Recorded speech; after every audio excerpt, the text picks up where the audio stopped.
Imagine, just for a moment, the first time you took a step. A tiny, unsure foot, balancing the weight of your world. Remember that hand?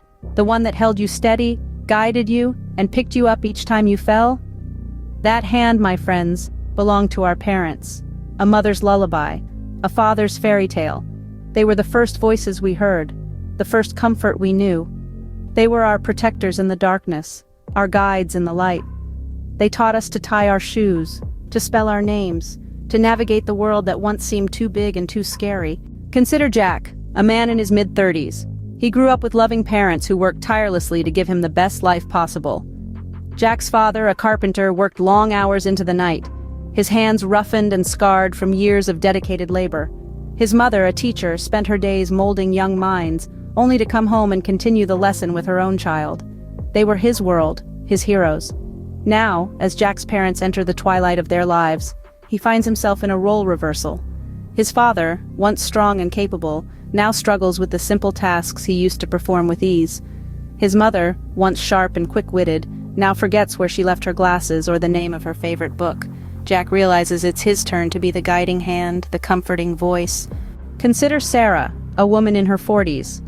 Sarah's mother was diagnosed with Alzheimer's disease, a condition that slowly stripped away her memories and independence.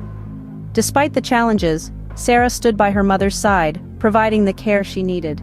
She read her mother's favorite books to her, even though her mother couldn't remember the plot. She held her mother's hand, even when her mother couldn't remember whose hand she was holding.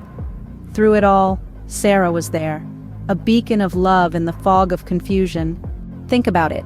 We are all Jack and Sarah in one way or another. We are the ones who will hold our parents' hands as they once held ours. We are the ones who will guide them, comfort them, and care for them. It's not just a duty, it's a privilege. The importance of caring for our elderly parents cannot be overstated.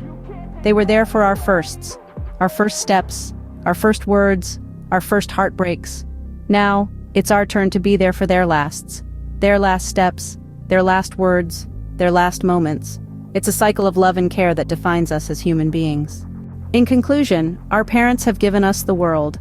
Now, it's our turn to give them the universe. It's our turn to show them the same love, respect, and care they showed us.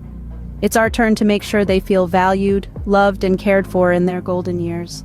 After all, we are their children, their legacy, their pride. It's up to us to honor their sacrifices, their love, and their life by being there for them, just as they were there for us.